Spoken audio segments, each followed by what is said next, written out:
उद्देश्य ये था कि एक लोक कल्याण की समिति बनेगी। उस समिति का एक काम होगा कि वो जनता को जो सुख सुविधाएं मिलनी चाहिए, जनता अपने पैरों पर कैसी खड़ी हो, जो उनके आगे आज मुसीबतें खड़ी हो, ये समिति उस समस्याओं को दूर करे। समिति खुद को मालिक समझ बैठी, उनको लगता है वो कभी जाएंगे ही नहीं। उनको लगता है कि वो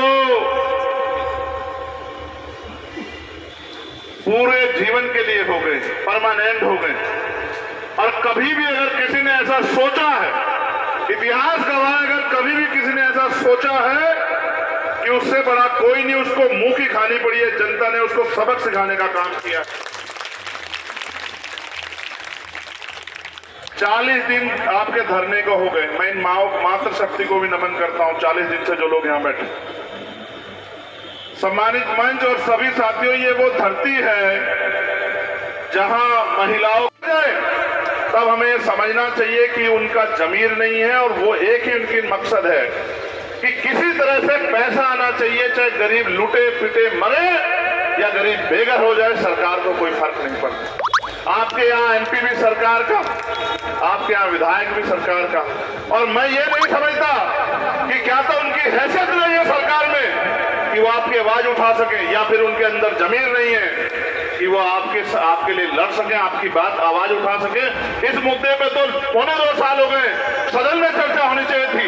एमपी भी आपका है, विधायक भी आपका है, अधिकारी भी आपके सरकार के। क्या हो गया ऐसा कि आप चर्चा नहीं करा रहे?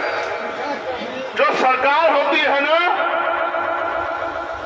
वो आपके जो टैक्स आप देते हैं, आप इस बात पे गौर करना। जनता पता नहीं अपने आप को क्यों कमजोर समझती है। मैं तो बड़ा चिंतित हूं कि भारत की जनता को हो क्या गया है। क्या भारत की जनता अपने अधिकारों को जानना नहीं चाहती? क्या भारत की जनता ये नहीं जानना चाहती कि ये जो लोक कल्याण समिति, जिसको हम सरकार कहते हैं, ये सरकार हमारे लिए है या हमें लूटने के लिए? यहां सरकार विदेशियों की थोड़ा ही है कि हमें यहां आंदोलन करना पड़े। यहां तो सरकार यहीं के रहने वाले लोगों की है, और वो सरकार तमाम दावे करती है। 40 दिन से शत्रु संपत्ति का जो मामला है, जिसमें 25,000 घर और 1 लाख जनता प्रभावित है, इस पर आप क्या कहेंगे? देखिए, हम अमेरिका की सरकार से तो मांग कर नहीं रहे, हम तो उत्तर प्रदेश की सरकार से मांग कर रहे हैं।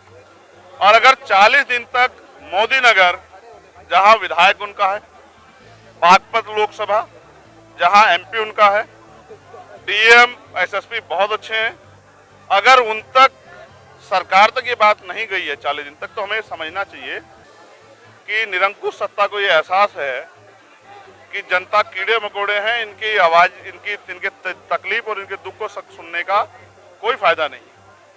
40 दिन में तो यहाँ मुख्यमंत्री जी को आ जाना चाहिए था, इनकी समस्या का समाधान कर देना चाहिए था। 1 लाख लोग बहुत होते हैं, 25,000 मकान बहुत होते हैं, और वो भी ऐसा गांव सीकरी जहां कोतवाल धन सिंह गुर्जर जी के नेतृत्व में जब ये आंदोलन चला, ठाकुर गदर शुरू हुआ, 131 लोगों ने साथ दी। ऐसी धरती जिसको नमन करना चाहिए, उस धरती को नीलाम करने की सोच ही, ये सोच ही गलत है। इस सोच को रखने वाली सरकार को जनता जवाब दे देगी। सरकार को ये सोचना चाहिए। जैसे कि यहाँ भीड़ है और एक ऊर्जा का काम हुआ इस धरने में, अगली रणनीति क्या होगी? देखिए, कमेटी की रणनीति है। कमेटी यहाँ लंबे समय संघर्ष कर रही है, कमेटी के लोग मेहनत कर रहे हैं, 40 दिन से बैठे हैं। आज उन्होंने मुझे, लंबे समय से उनकी मेरी वार्ता चल रही थी, मामला 2.25 साल पुराना हो गया है, इसका हल हो जाना चाहिए। इसलिए आज मैंने उनसे बात की है, और हमारा समर्थन इस आंदोलन को है। 9 अक्टूबर तक का समय हमने निश्चित किया है।